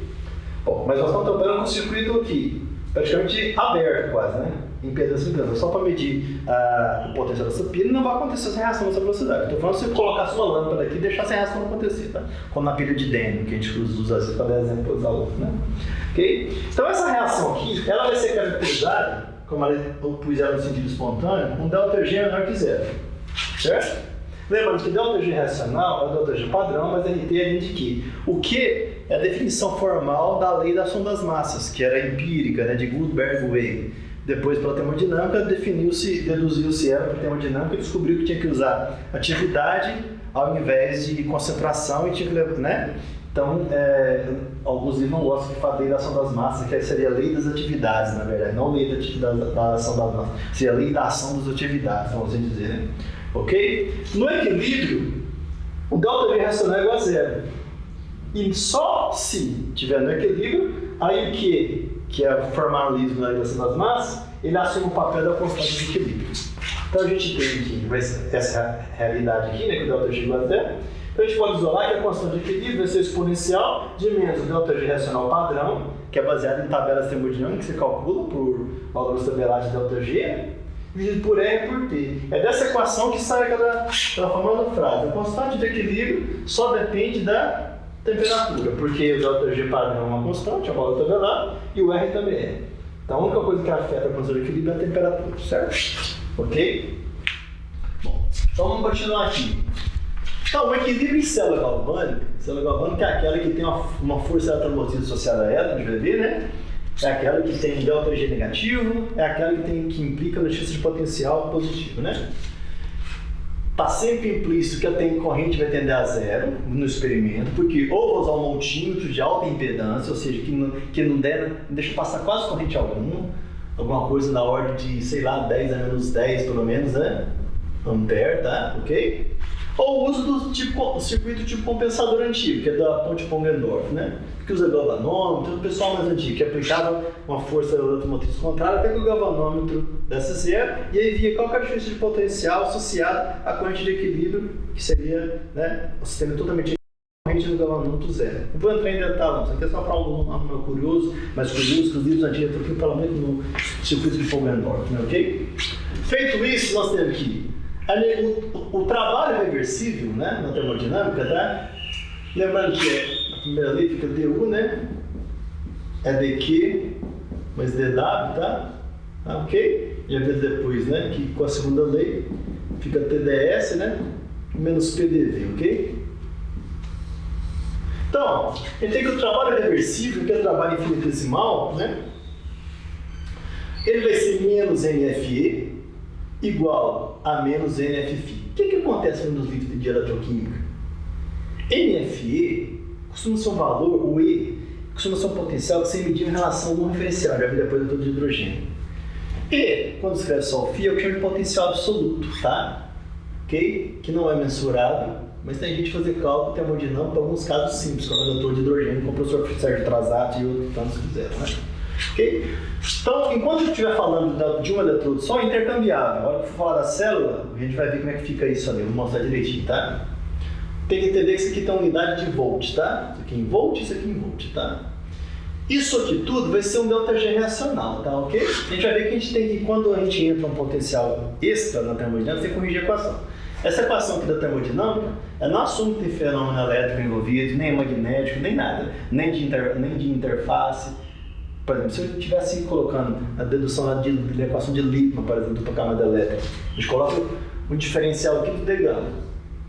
Se eu tenho um fenômeno além de interface eletroquímica, tem que ter um D, trabalho eletroquímico. E vai, você tem que ir adicionando os termos de energia, né, que contribuem para a energia interna do sistema, à medida que você faz o seu sistema é complicado, ok? Esse do termodinâmica, você sabe disso, eu não vou entrar muito em detalhe, tá? Então a gente tem que o nosso ΔG padrão vai ser um menos NFE padrão, vai ser um NFφ, tá? Vou explicar direitinho o que é o φ que eu vejo. E a nossa produtória, que seria nossa lei da ação das massas, né, de forma formalista, o que é produtória? O que? Essa produtória significa o seguinte, são as espécies, os produtos elevados, a sua atividade dos produtos elevada aos seus coeficientes estequiométricos, dividido pelas espécies reagentes elevadas aos seus respectivos coeficientes estequiométricos, ok? E esse é o conceito de produtória, tá? Ou seja, isso tudo aqui é a lei do Gutenberg-Way corrigida como a termodinâmica existe para a atividade, ok? Tá? Coeficiente estequiométrico, então, ao qual é elevado, está aqui para cada espécie, tá? Seja ela reagente ou produto. Se ela for produto, aparece no numerador da equação, se ela for reagente, aparece no denominador. Quando você escreve a equação da esquerda, para a direita, essa convenção, tá?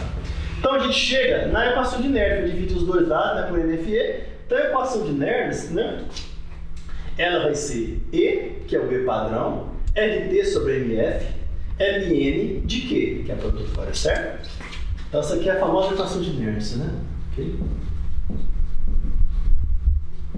Que foi inspirada nos trabalhos originais de inércia que eu li no conceito de pressão osmótica. Então, depois mudou muito, mas ficou com uma equação de inércia, tá ok? Se está negativo aqui, a equação está sendo escrita na forma de redução.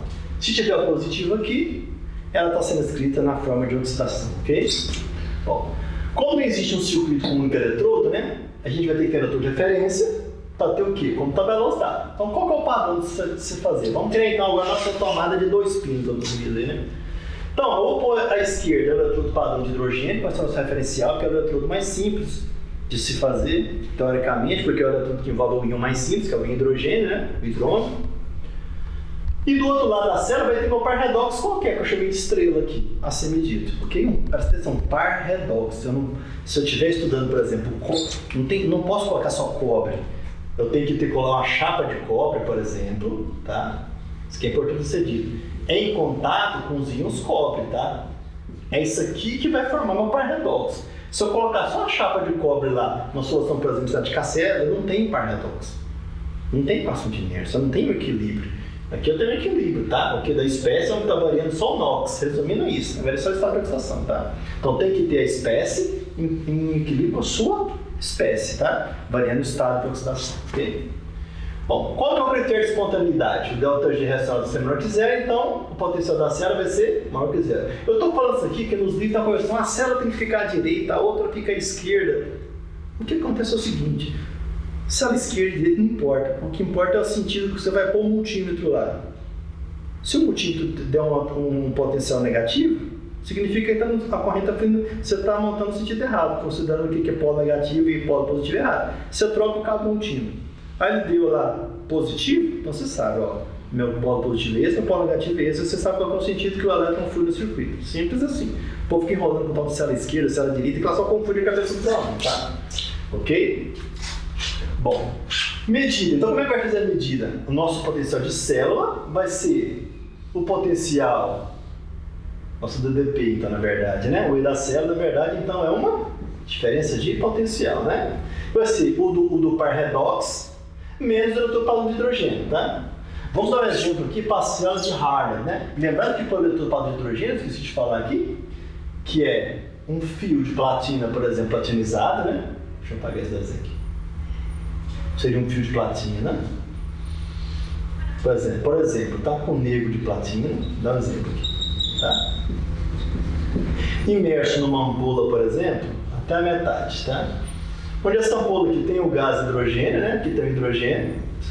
E aqui, na outra parte, aqui tem os íons H+, né? Então estabelece uma área grande aqui para os íons H+ fazer contato e uma área grande para os íons de hidrogênio absorver aqui, né? Aí tem o equilíbrio termodinâmico rápido aqui, você tem a reação, então, H2, né?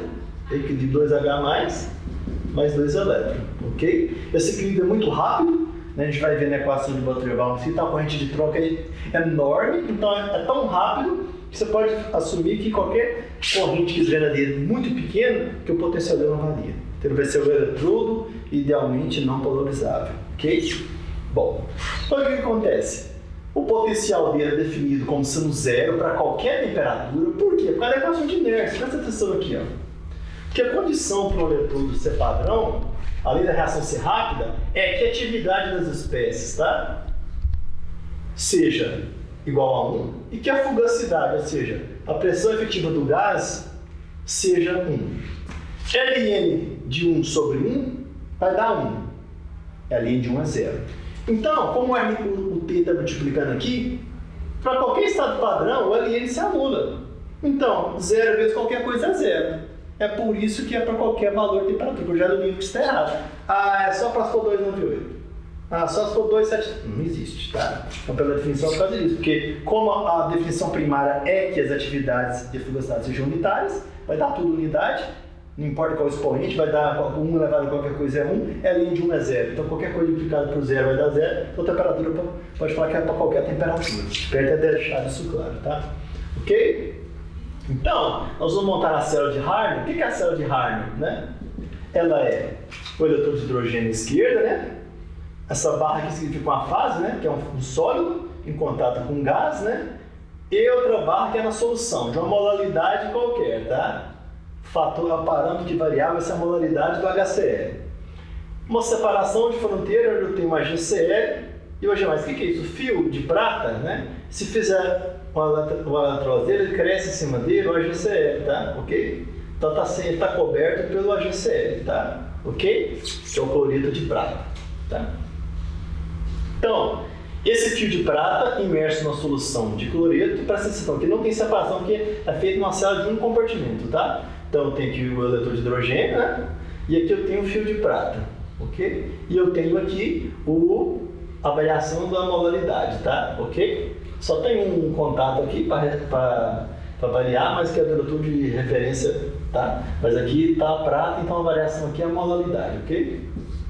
Beleza, então como é que eu monto essa célula? Como é que é a reação dela? Meio de H2 gasoso, mais HCl sólido, vai resultar em HCl aquoso, ou seja, em os H+, mais cloreto menos. Então, por aqui só para fazer o shorthand notation, né? Uma notação compacta, né? A variante desse experimento é a molaridade do ácido, tá? Mais o Ag sólido, é a equação, tá? Então, eu tenho que a equação de Nernst se expressa para esse par redox da seguinte forma, ó. O meu potencial, deixa eu trocar a letra aqui que eu fiz errado, tá? Meu potencial em função da molalidade vai ser igual ao potencial do par redox, né? Ok? Do par redox, tá? Do meu problema aqui. Nesse caso, tem a ver com o eletor de AgHCl, né? Menos RTF, que só troca uma letra, então vai ser o N aqui é igual a Z igual a 1, ou N, no caso que eu escrevi N, né? Alguns livros põem Z, eu não vou pôr Z aqui para não causar confusão. Então aqui é 1, né? Ok? Ln da atividade do próton, atividade do cloreto, dividido para a fugacidade do hidrogênio, tá? Lembrando que tem que normalizar para a pressão de um bar, porque senão não dá adimensional, ok? Bom, então eu tenho aqui a atividade, como eu falei um pouco na lousa anterior ali, que a atividade mais ou menos é o gama mais ou menos e a molalidade mais ou menos, né? Então tem essa expressão aqui, substituindo, que é o potencial que eu vou mensurar, né? Ele vai ser, vamos lembrar aqui, potencial, em função da molalidade. O padrão menos RTNF, LN, né? A substituição vai aparecer o quadrático aqui, por causa do número de íons formados em solução, né? Aqui da estoquiometria dos íons, né? E vai aparecer também na atividade o quadrático, né? Porque o eletródo vai dissolver o HCl, vai ter um próton e um cloreto, então tem que ter o termo quadrático, né? Ok? Então essa expressão vai ser assim, ó, rearranjando, né? Eu tenho aqui o E mais 2RTF LN da molaridade, tá? Ok? Professor, por que sumiu o quadrático aqui? Porque isso é propriedade logarítmica, né? Isso aqui pode vir para cá, ó, multiplicando, ok? Como nesse jeito que eu escrevi agora, o E aqui vai ser 2, tá? Ok? Da forma que eu escrevi, tá? Vai cancelar. Então fica o F aqui, LN daqui, ok? Aqui vai ser o seguinte, ó, vai aparecer esse 2 aqui, ok? O mesmo critério que se jogar aqui vai cair aqui, só que aqui seria o quê? Multiplicativo, né? Ok? Tá certo? Por isso que tem um 2 aqui. E tem a introdução da lei de Barriquio. Como é que eu faço isso? Eu quero sumir nessa equação aqui com esse termo aqui, ó. Ok? Qual que é a expressão teórica que eu tenho para o gama mais ou menos? É a lei de Barriquio, o limite. Professor, você está falando para salvar para o limite, justamente, a gente vai ver como é que isso funciona na prática. Você coloca ela aqui, né? Aí a gente vai ter, então, que a lei de Barriquio, ela vai ser escrita dessa forma aqui, ó. Você tem um K, uma constante genérica, que não importa para mim, como na abordagem que eu vou fazer aqui, que qual o valor desse K. Bastaria escrever aqui, ó. Ln de gama mais ou menos é proporcional à molalidade, à raiz da molalidade, certo? Vou explicar por quê. Insiro na equação, simplifica, vai ficar dessa forma aqui, ó. O E mais 2RT sobre F, Ln da molalidade, então, para ser mais criterioso, coloca-se o E, que é medido em cada molalidade, né? Função da molalidade. Molalidade, valor padrão, vai ser o que eu quero determinar, que é o potencial do par redox, 2K, K que eu coloquei aqui, né? Tirando agora e pondo o igual, que eu tinha colocado, RF, né? Ok? Bom, isso aqui é equação do tipo y igual a mais px. Só às vezes o aluno iniciante estranha para esse tipo de abordagem. Mas esse cara não preocupa. Quando ele não está preocupando, quem sabe vai sumir na equação, não vai fazer diferença. Presta atenção no que vai acontecer. Nós vamos graficar o seguinte, o experimento você vai nesse multímetro aqui, ó, você vai colocar 0,1 mol de HCl mede 0,01 mol e vai diminuindo, diminuindo. Então, se chegar, por exemplo, em 1 micromolar, certo? Então, por exemplo, isso aqui poderia ser, ó, 0,1 molar, e aqui seria, por exemplo, aqui, ó, no último experimento, ó, 1 micromolar, certo? O que acontece? Quanto mais diluído for, de 10 milimolar para baixo, a lei de Barrichello se estabelece muito bem. Quando você faz os experimentos, vai medindo. Aí, na prática, acontece assim, ó. De repente, começa a caminhar para uma reta. A hora que caminha para uma reta, é porque nós estamos na região que a lei de Barrichello vale bastante, porque foi a premissa que a gente fez substituindo aqui, né? Ok? Já para cá, os desvios estão muito grandes, a lei de Barrichello não dá conta disso, tá? Os desvios aqui são muito maior que 1, tá? Ok? É muito diferente de 1, tá? Ok? Então, mas o que a lei quer passar para definir no Y? Ah, mas eu tenho que fazer uma regressão linear, cujo extrapolado vai me dar isso aqui. Então, pega só a região linear aqui, ó. Essa região que está aqui, ó. Ok? Extrapola, ou seja, o que extrapola? Não faço experimento em modalidade zero, não tem jeito. Eu posso pegar um micromolar aqui, ó. Isso aqui seria, por exemplo, o último ponto seria um micromolar aqui. Pega os pontos da reta e extrapola. Então, eu construo essa reta aqui, ó. O Y, que eu tenho que jogar no origin lá, por exemplo, ou no spreadsheet qualquer, seria todo esse parâmetro aqui, seria o Y, né? E, por isso que eu falei, o resto aqui não importa. Eu só lança, que você não importa, isso aqui não importa experimento. Eu vou fazer um gráfico só da raiz da modalidade, como x, tá? Ok? A hora que a reta inclinou, ficou estável, significa que a lei de Barrichello está sendo atendida, então isso aqui tudo fica verdadeiro e eu posso extrapolar e calcular. Então, presta atenção como é diferente do que o aluno acha que aplicar de equação de Nernst. Você quer pegar aqui, ó, substituir o valor do óxido Red aqui e aplicar. Não dá certo. Porque você vai ter que conhecer o coeficiente de atividade para cada ponto, e isso é difícil demais. Então, o que se faz na prática é medir por extrapolação. Porque na extrapolação para a concentração tendendo a zero, sempre você vai ter idealidade. Então, a lei de Nernst na prática é aplicada dessa forma, não substituindo valor na equação e calculando ponto no ponto. Você vai assumir que a lei funciona, você sabe que se tender a em baixas concentrações obedece a Barrichello e tendendo a zero mesmo, que o gama vai ser 1. Então é isso que se faz, ok? Esse é o raciocínio, tá? Ok?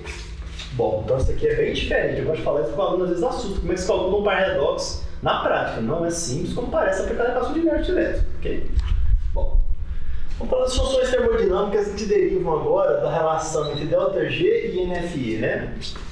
A gente sabe, quando se deduz as equações, a gente sabe que na termodinâmica clássica a gente tem 4 relações de Maxwell, né? O que são as relações de Maxwell? Que são os desdobramentos matemáticos, né, dos diferenciais exatos em cima dos potenciais termodinâmicos, que é energia interna, U, H que é entalpia, A que é energia de Helmholtz e G que é energia de Gibbs. A gente tem 4 relações de Maxwell, que são as identidades entre derivadas parciais, e tem 8 relações que saem junto com essas equações, que alguns chamam de Maxwell-Euler, alguns chamam de relações de Euler, não importa, então, isso tem uma contradição com as equações, tá? Vou chamar de Maxwell-Euler aqui, tá? Uma delas, das mais importantes, é essa aqui, ó, que a derivada de G em relação à temperatura e P constante é menos S. Então, se eu conhecer como é que a energia de Gibbs varia com a temperatura, eu calculo a entropia. Bom, mas para variações finitas, no meu caso de ΔG racional, eu tenho um ΔG, tá? Então vou operar em cima do ΔG racional, tá? ΔT, se eu tenho delta do lado, tem que ter um ΔS racional desse da direita, ok? E nós sabemos ali que ΔG racional é menos NFE, ok? Então eu tenho aqui menos NF, substituir aqui vai ser a derivada, agora fazendo essa substituição aqui, onde tem G eu coloco potencial, então está NF, a derivada do potencial, com a temperatura vai ser igual a menos ΔSF. Então tem essa equação importantíssima aqui, ó, que a gente até usa ela bastante na nossa pesquisa aqui sobre bateria, né? A gente mede usando um multímetro de alta precisão, tá? Que mede 5 casas decimais de precisão. A gente mede a variação do potencial da célula em função da bateria, em função da temperatura, né? Aí você tem o que chama de coeficiente de voltagem da célula. Faz a derivada, né? A regressão linear, na maioria das vezes, a gente pega a região mais linear. Multiplica o número de elétrons da reação e falha, você calcula o ΔS da reação. Ok? Calculado isso, como ΔG racional, ΔH racional menos T vezes ΔS, A gente calcula o delta a entalpia da reação também, ok? Vai ser menos MF, aí você tem que escolher um par ordenado, né? Nós vamos ter, na nossa curva que faz a derivada aqui, ó, vamos supor que deu assim, um lembro, tá? Você tem aqui o E em função do T, ok? Aí tá os pontos aqui, essa nossa derivada aqui, tá? Aí ele tá te pedindo isso aqui, ó. Você vai pegar essa inclinação aqui, que é esse slope aqui, né? Esse θ. E aí você pega um par ordenado aqui, tá? Ok? Tem que pegar um par ordenado. Se for uma reta boa, qualquer par ordenado que pegar tá valendo. Se a reta não for tão boa, pega 3. Um no começo na reta, um no meio, outro no final, você pega o par ordenado TE, T1, T2, T2, T2, T2, E2, T3, E3, substitui aqui. 3 par ordenado, calcula o valor médio. Se a reta for muito boa, 0,9998, ou menor que isso, basta pegar um par ordenado qualquer aqui, substituir, multiplicar para a tangente aqui, que você tem ΔH da reação. Ok? Antes, só fazer uma observação para o aluno que não fez termodinâmica química, né? Lembrando que DU aqui é mais W, né? E ds é o calor reversível na temperatura fixa, né? Então a gente tem que DU é TdS. Isso for um trabalho de expansão, é menos PDV, ok?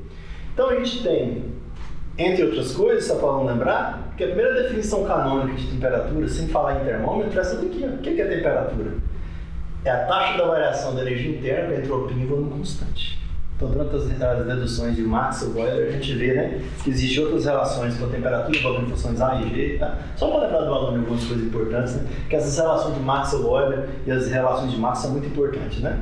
Que elas correlacionam parâmetros que são difíceis de ser mensurados com outras. Elas falam assim, ó, essa derivada aqui que é difícil de calcular com base em experimento, ela é igual a essa daqui, ó. Então, você pega a equação teórica que é difícil de calcular, substitui por uma que te dita qual é o experimento que você tem que fazer de forma mais fácil. Okay? Bom, qual é o significado, então, do tal do potencial eletroquímico? O potencial químico é muito falado, né, para soluções que não tem a ver com eletroquímica, não tem íons em solução. O potencial químico, né, é o potencial padrão, mais RT, Ln da atividade, conforme Lewis definiu lá, para englobar os níveis de densidade, né? A gente viu que tem aquela questão dos estados padrões. Mas como é que a gente vai relacionar isso com a energia de Gibbs? A gente vai ver isso aqui agora, né? Então, na eletroquímica, o Butler e Guggenheim definiram potencial eletroquímico, que é a parte química, que isso aqui tudo, mais a parte de carga elétrica, NFE, ou nos livros ZFE, ou ZFI, né? É o potencial, tá? NFE, ok? Isso aqui tem unidade de energia por mol, né? Ok? Isso é joule por mol, né? Ok? Então fica assim, ó. DU, primeira lei. Como é que nós vamos implementar a primeira lei? Você tem carga elétrica envolvida. Ela vai ser o dW, devido à expansão, né? Uma contração, PV, mais a variação do calor, infinitesimal. Mas tem algum livro que coloca assim, né? Porque é função não é função de percurso, né? Desculpa, depende do percurso. Enquanto que isso aqui é o diferencial total, isso aqui não é o diferencial total. Não vou falar disso, tá ok? Tá? E nós temos que incorporar agora esse termo aqui, ó. Trabalho elétrico. Certo? E vamos lembrar então. Então nós temos que adicionar na lei tradicional da termodinâmica um termo a mais, tá? Além do DW, mas daqui qual eu não estou acostumado, no DW elétrico. Faraday fala que a variação de carga de Q vai ser ZFdN, tá? Que eu vou chamar, o que eu chamei de N nas outras equações de Nernst, eu estou chamando agora de Z, para não confundir com o dN, que é o número de mols, ok? Só para não dar essa complicação, para não ficar N aqui, dN, eu não confundir tudo. Então o Z aqui, tá? É o número de elétrons, tá? Que é a mesma coisa que aqui, ó. O N aqui é o número de elétrons, tá? Só para não dar confusão, porque eu vou precisar desse indicador aqui, que é o número de mols, tá? Então, a variação da carga tem a ver com a variação do número de mol na reação faradaica, né? Então, tem aqui o dW elétrico, vai ser o φ, com potencial, vezes o dQ, variação de carga, vai ser φ, Z, F, constante de Faraday, vezes a variação do número de mol. Então, já tem aqui a variação do trabalho elétrico, vai estar diretamente proporcional à variação do número de mol na reação faradaica. Então, de forma geral, eu vou ter que o DW elétrico, variação infinitesimal no trabalho elétrico, vai ser o somatório dos potenciais em solução, né? As cargas, Faraday e a variação do número de mol. Aí, aquela equação geral da termodinâmica, né, que a gente deduz falando assim, lembrando do físico-químico, que G é a função natural de T, P, né? E incluindo o conceito de potencial químico, você aplica os diferenciais totais Pega as equações de Maxwell, Euler, substitui aqui, tem essa expressão aqui, ó, que a variação de G da energia livre é menos SdT, mais EdP, mais o somatório do potencial químico vezes a variação de mol. E agora nós temos com o conceito da carga elétrica, mais o somatório de Φ, Z, F, dN, né? Como é prático de se fazer eletroquímica, quer dizer, no experimento de termodinâmica, em pensando em temperatura constante, esse termo aqui vai para zero, aqui dt vai ser zero, e esse aqui também vai para zero. Então só sobra o somatório de potencial químico e o somatório de potencial elétrico.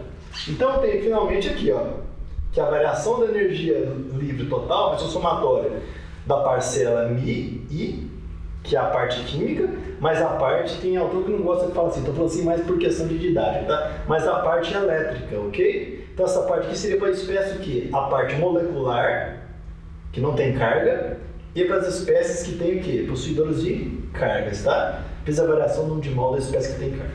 Desculpa, variação de mol total. Aí que o Butler e Guggenheim definiram, tá? Eles definiram para facilitar, mas não vão conseguir medir em separado a parcela química da elétrica, tá? Eles definiram o seguinte: o potencial eletroquímico, de uma espécie qualquer, ele é a parte química mais o Φ, o potencial elétrico, o Z, que tem a ver com a estequiometria do íon, né? A constante de Faraday.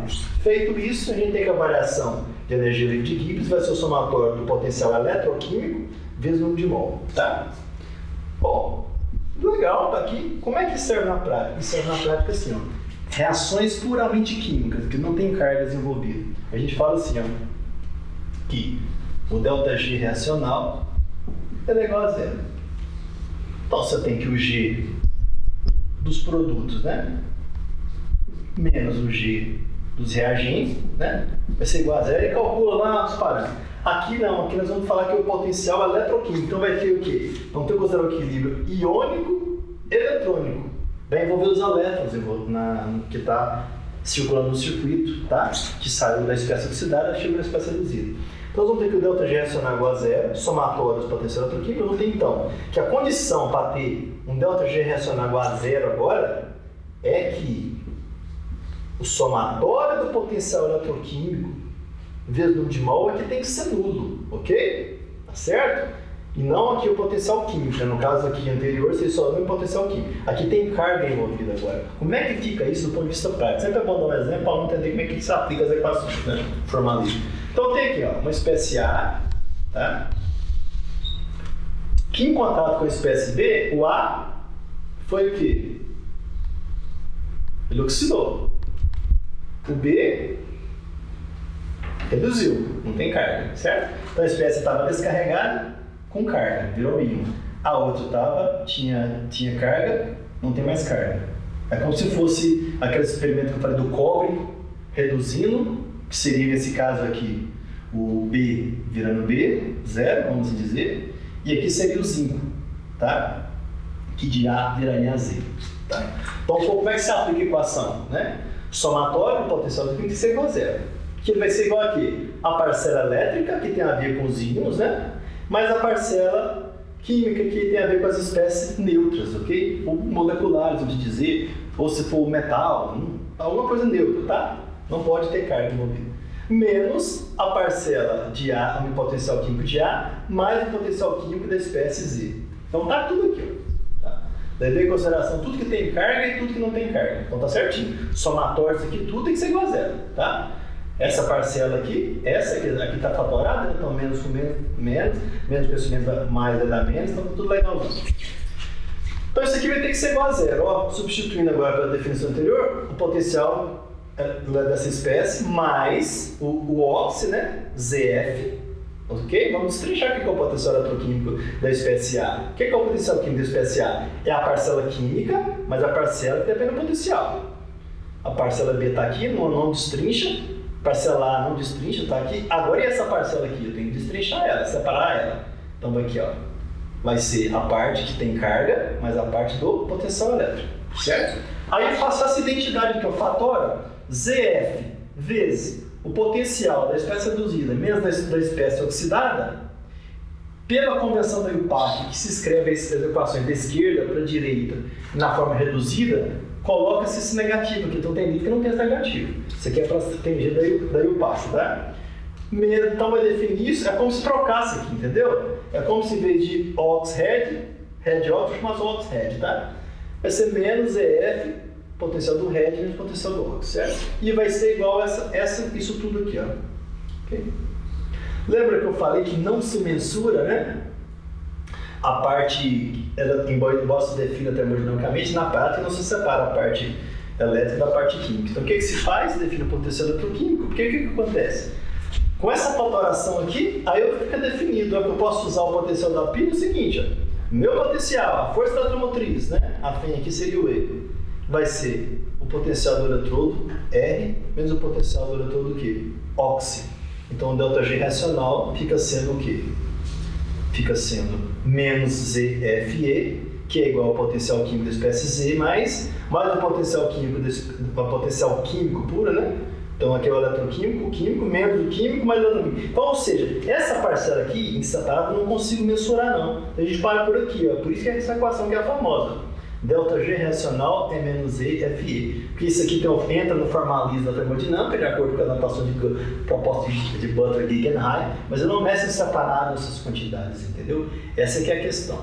Pode fazer cálculos teóricos, mas na parte do experimento eles não conseguem. Ok? Vamos fazer depois um exemplo com a bateria, tá? De algum exemplo da bateria de intercalação e finalizar a aula depois, tá? Então, pessoal, continuando a aula, só para dar um exemplo mais concreto para o aluno que está interessado na parte de aplicações, né? Embora no final do curso a gente vai falar mais disso, só para como eu falei da célula de Harman, que é uma célula, como se diz, na verdade estudo é o cálculo do potencial do eletrodo de AgGCl, né? Do prata para o de prata, que é usado como um eletrodo de referência muito famoso. Embora o eletrodo reversivo de hidrogênio seja o que define, né? É o que é definido, aliás, para a simplicidade de envolver reações de hidrogênio com seu íon, né? E ter toda aquela questão das propriedades do íon H3O+, ser definido igual a zero, mas a gente usa muito na prática o eletrodo de calor saturado, isso é o eletrodo de segunda espécie que chama, né? O eletrodo de prata para de prata e por aí vai. Então tá aquele exemplo da célula de Harman. Agora eu vou dar um exemplo de uma reação de intercalação. O que é isso? Por exemplo, as baterias de íon-lítio. A gente tem a bateria de íons lítio, né? Bateria secundária, né? Ou seja, a bateria primária é aquela que não é recarregada, é a bateria do Leclanché. Baterias de íons lítio recarregada, né? Então, o que tem a ver com isso? A reação de ida pode ser invertida, invertendo a polaridade, produzindo a reação de volta e tornando a carga da bateria, né? A cadência da bateria de inserção, de intercalação, depende de como se chama, é o seguinte: você tem inserção do íon e extração, tá? Do íon lítio na matriz sólida. Essa matriz sólida são os materiais compostos, às vezes complicados, tem matéria de grafite, com óxido de cobalto, tá? Não vou entrar em detalhe por enquanto, tá? Vou deixar mais para a aula de parte aplicada. Um pedacinho. Nós temos na matriz sólida os lugares onde o íon pode penetrar, que a gente chama de concentração do hospedeiro, tá aqui o HP. Nós temos N íons lítio, tá? Que junto com N elétrons, né, vai formar um composto de intercalação, que é esse composto aqui, LIN-HP. Isso aqui é um composto de intercalação. Eu já vi muito erro na literatura grosseiro, a pessoa falar que a reação de intercalação não é, que intercalação não é reação. Como não é? Olha aqui. Se tem elétron envolvido aqui, ela é uma reação redox, sim. Ok? O composto de intercalação, ele é o produto da intercalação do lítio, porque o lítio não intercala se não tiver o elétron para criar a eletroneutralidade local nessa forma aqui que está inserido, ok? E a desintercalação, que é muito falado em extração, é o contrário. O íon lítio é expelido da matriz hospedeira, porosa, né? Libera o elétron e libera o sítio vacante, que fala o sítio vazio, né? Ok? Então HP é a concentração do sítio disponível material, né? Os famosos hospedeiros, host material, aqui no ar dos alunos que estão lendo o artigo, né? É o famoso host material, material hospedeiro, tá? E o LINHP é a espécie intercalada, ou seja, é o composto de intercalação. O certo aqui, certo de chamar aqui é o composto de intercalação, tá? Então nós temos a equação de Nernst, tá? Lembrando que Ln de x é igual a 2 a 303 log de x, tá? E que R é 8.314, Joule, Kelvin menos 1, mol menos 1, tá? Ok, RTMF, né? Então, substituindo aqui a temperatura de 298 Kelvin, é normal substituir o RT sobre NF LN por 0,059. Como só pode somar coisas iguais, isso aqui é dimensional, isso aqui tem uma unidade de volts, tá? 59 milivolts, ou 0,059 volts, né? Sobre N, 59 milivolts, fazendo essa substituição aqui, ó, tá? Ok? Troca o LN por log, então vai pegar e multiplicar por 2.303, considera 8.314, a temperatura de 298, certo? Bom, o log, como a gente já viu, não é a concentração da atividade do produto sobre reagente. O que é a atividade do produto? Né? É a espécie que intercalada, ou seja, é o material hospedeiro, né? É o produto da intercalação, ok? Não é o composto de intercalação. E o que é o reagente no denominador, né? É o produto do hospedeiro mais os íons lítios, ok? Que estão na solução, né? Ok? Isso aqui é meio aprótico, né? Porque o lítio é muito reativo, isso aqui é meio orgânico, tá? E as atividades? Como é que é definida as funções de atividade? Lembrando que a equação de inércia não responde à concentração, responde à atividade. Né? A atividade, então, dessa espécie vai ser o gama para essa espécie, né? Lembrando que a expressão geral é assim, é atividade, né? A gente viu na aula, né? Neste curso já. O gama vezes a fração molar. Então, nós temos essa expressão para esse material hospedeiro intercalado, né? Que recebeu o íon livre. E para os sítios vacantes, os sítios livres não temos essa expressão, certo? Então, substituindo a equação de inércia, nós temos essa equação aqui, ó. Usando a propriedade logarítmica, né? Separa em dois termos, ok? Bom, aí a gente define, né? Que a fração molar, como é tratada como sistema binário, né? A fração molar do sítio livre, do sítio vacante ou livre, com ele intercalado, vai ser igual a 1. Na verdade, eu estou falando que o somatório total é 100%, né? Fica aqui entendido dessa forma. E agora nós temos a fração molar para o sítio, né, vacante, que é ele sobre o número dele mais da parte intercalada, e a fração molar da parte intercalada, que é o produto de intercalação, que é o seu número de mol dividido pelo número de mol total, ok? Lembrando que, obviamente, esse mais esse não tem que ser sempre bom. Aí a gente tem que ser o aluno mais iniciante lembrar, né? Então, vou aprender. Vou pegar NHP, tá? É o número de mol, né, do sítio disponível, tempo igual a 0, tá? Ok? Esse N aqui é o número de mol do sítio intercalado, tempo maior que 0. Ou seja, ele representa o grau de avanço da reação, tá? Ok? Em termodinâmica, como a gente não mede velocidade, a gente trabalha muito com grau de avanço. Só para o aluno lembrar, a gente tem um gráfico clássico que é assim, ó, né? Do ΔG reacional aqui, ok? A reação do produto favorecido, a gente tem essa função aqui, certo? O grau de avanço da reação, a extensão da reação aqui, tá? Que vai de 0 a 1. 0, a reação vai iniciar, uma reação completa total. A maioria das reações, se ela for produto favorecido, ela para muito à direita. Se ela for reagente favorecido, muito à esquerda, esse posto de mínimo aqui. E se ela for intermediária, tá? O que importa é que no fundo do poço aqui, nós temos que a derivada do ΔG reacional, né? Com o avanço da reação, ou extensão da reação, né? Ele é igual a 0. É aqui que nós temos a constante de equilíbrio, tá? Ok? Só para lembrar o aluno, isso aqui tem qualquer lei físico-química, tá? Lembrando então, se nós estamos indo da direita para a esquerda, aqui a energia de Gibbs vai decaindo até chegar no mínimo. Se ela está vindo da direita para a esquerda, o mínimo é um sistema de equilíbrio. Okay? Tá? Em termos daquele que já falei na aula, é aqui nesse ponto aqui de mínimo que o Q assume o papel do K, tá? Ok? Bom, o número de sítios disponíveis menos o número de sítios ocupados, que é o produto de intercalação, né? Vai ser dado por essa expressão aqui, uma taxa, né? Em termodinâmica, é comum para facilitar a gente escrever a tabela do equilíbrio. Então, tempo igual a 0. Hora, instante 0. Eu tenho só os sítios vacantes, né? Sítios não ocupados, né? E não tem produto nenhum.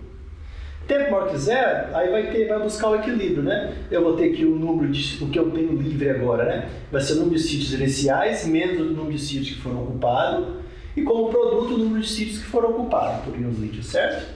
Ok? Então, eu posso aplicar essas relações aqui para a fração molar com base nessa estequiometria aqui, ok? Definindo aqui o x beta, tá? É número de mols de beta menos de alfa sobre n beta, ok? Aí eu posso, para facilitar, definir esse parâmetro, tá? Que é tudo definição só para baseado em equações simples, só para facilitar. Então eu defino x alfa, que vai ser a razão entre o número alfa e o número beta, né? O n alfa e o n beta, x para a espécie intercalada, tá? Então eu tenho finalmente essa expressão aqui, ok? Então, em termodinâmica, a gente tenta sempre escrever uma em relação à outra que seja mensurável, ok? Caso geral. Qual que é o caso geral? Voltando na equação de Nernst, agora tem as expressões, né? Eu substituo, né? E vou ter aqui, para as expressões que tem aqui, esta expressão aqui, ó. Tem essa razão bem grande aqui. É fácil a matemática simples, só para ilustrar para o aluno, substitui em casa. Ok? E passei para a equação ficar muito carregada e define o famoso grau de inserção. Qual que é o grau de inserção? O grau de inserção é definido como número de mols, né, da espécie intercalada, do produto de intercalação formado, dividido pelo número de mols dos sítios vazios. Ou seja, é o tanto que a equação avançou para a direita. Ok? Seria um grau de avanço diferente, vamos dizer, tá? Obviamente, como é uma fração, né, é um número entre 0 e 1, ok? Muito próximo de 1, a intercalação está muito pronunciada. Muito próximo de 0, a intercalação é muito pouco pronunciada, certo? E aí a gente tem o famoso equilíbrio nernstiano, tá? Que em qualquer ponto, não importa, aqui, ó, se a extensão da reação está muito à esquerda, muito reagente favorecido, ou muito produto favorecido no meio, qualquer ponto desse aqui, ó, a equação de Nernst se aplica e ela vai aplicar dessa forma aqui compacta. Essa aqui eu chamo de notação compacta de Nernst, ok? Onde o xi vai ser representado dessa forma. Ok? Obviamente a gente vê, né, como existe logaritmo de 0, né, que não vai ser definido para valores extremos aqui, né, ok? Tá? Ou seja, a x igual a 0 não definido, tá? Então não tem jeito, tá? É aquela questão que eu falei no começo da aula. Para aplicar a equação de Nernst, você tem que ter sempre o equilíbrio. Não tem jeito de aplicar a equação de Nernst, não tiver uma espécie para ida, para volta. Então, o exemplo que eu falei, se eu colocar uma chapa de cobre na solução do sulfato versus uma referência, qual que é o par? Não tem resposta. Agora, você coloca aí um pouquinho de íon sulfato ali, de cobre, em relação com a chapa de cobre, você estabelece o equilíbrio rápido. Ok? Precisa do par, tá? Do ponto de vista prático é assim, como é produto sobre reagente, não tem um divisor por 0. Se você não colocar, vai ter uma divisão por 0 indeterminado, nada dá certo, ok? E no caso mais prático, você tem uma definição interessante para mostrar para o aluno que a gente traz um problema de intercalação, que é um problema moderno da bateria de lítio, né? Para mostrar como é que é o equilíbrio nernstiano. Para mostrar que ele também vale para a fase sólida. Porque às vezes o aluno acha, a equação de Nernst só vale para a fase líquida, né? Espécie dissolvida na fase líquida. Não, nós estamos falando de reação de intercalação, um composto sólido, né? Um composto de intercalação, fase sólida, reação do estado sólido, né? Então o caso ideal é o seguinte, a maioria das vezes, o coeficiente de atividade, ele é tão complicado de calcular que não se consegue calcular, ainda mais envolvendo fases sólidas, tá? Aí você tem que chamar de parâmetros de funções de trabalho, nesse caso a gente chama de modelos de gama, tá? Então, por exemplo, foi só dois aqui, essa primeira pesquisa que eu fiz, tá? O log do composto de intercalação, do gama, né? É A, uma constante, 2, 303, 1 menos x elevado ao quadrado. Ou o log o log da espécie na ausência de lítio, né, do sítio vacante, vai ser dado por essa expressão, onde você tem que a temperatura está aqui, A 2.211 mais 0,0154 Kelvin, né? Ok? Bom, substituindo na equação de Nernst, a gente vai ter essa expressão aqui, ó. É só fatorar, fatora, chega nessa expressão aqui. Aí a gente tem a parte ideal, como assim dizer, tá? E a parte real. Então, seria, se a gente pode escrever essa equação contando assim, I igual ao padrão, menos o ideal, tá? Que não tem desvios, não envolve o gama, tá? Menos o real. Na verdade, real, vamos pôr desvios, tá? Ok? Assim melhor. Então, aqui ficaria a equação, tá? A parte ideal, sem desvios. Atividade, gama unitária, essa aqui se a parte que o gama seja unitário. Então, se separa. Aí tem, acho que eu peguei um desenho à mão, mas tentando ser fiel ao desenho do artigo ou livro que eu peguei, se eu não lembro. Tá? Para o potencial é medido sempre em lítio Zero, o que é isso? Uma folha de lítio, que na verdade nos sistemas apróticos trabalha-se muito, usa o pseudo-referência, que é uma folha de lítio imersa numa solução que contém o lítio. Isso dá um equilíbrio rápido, pode usar como pseudo-referência, ok? Bom, aqui está de 0 a 0,9, tá? E obviamente esse número varia de 0, certo? Quando chega próximo de 1, ele decai abruptamente, porque isso aqui não vai convergir, porque se for muito próximo de 1, né? Vai dar divisão por 0, né? Ok? Então, na verdade é 0,9999, mas não pode ser 1, ok? Não pode ser 1, porque senão não tem indeterminado, tá? É preciso toda a bateria, no final vai despencar o potencial. Bom, o que importa é o seguinte, simulando o computador, tá? Usando esses modelos aqui, para gama, dá essa curva azul aqui.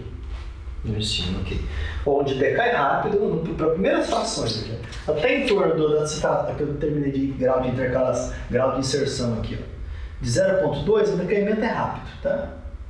Aí o potencial é praticamente estacionário, você tem um equilíbrio de fase sólido. As atividades das espécies, né, são praticamente unitárias, né? Só quando está acabando aqui, despenca. Essa é uma característica de baterias do estado sólido. Como o coeficiente de atividade é praticamente unitário em várias etapas do processo, o potencial fica constante, a bateria fica rodando o potencial constante. Se você pega a bateria de Leclanché ou a bateria de RFB, que as espécies são todas solúveis, o potencial decai abruptamente com esse parâmetro aqui, ó. Só que não vai ser inserção, né? Vai ser o parâmetro, a variação do número de mols da espécie reagente, né?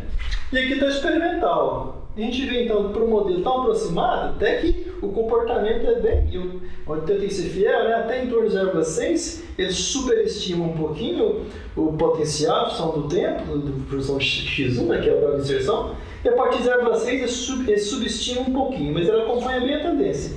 Então dá para o aluno ter noção do que é o mundo real, né? Tem uma mistura de teoria, para entender os eventos fundamentais, determinar funções para quantificar desvios, né? E por aí vai. No final do curso, né? É a hora que acabar toda a parte que a gente vai falar do dispositivo, eu vou dar vários exemplos de aplicações de dispositivo, vamos discutir bastante isso, ok?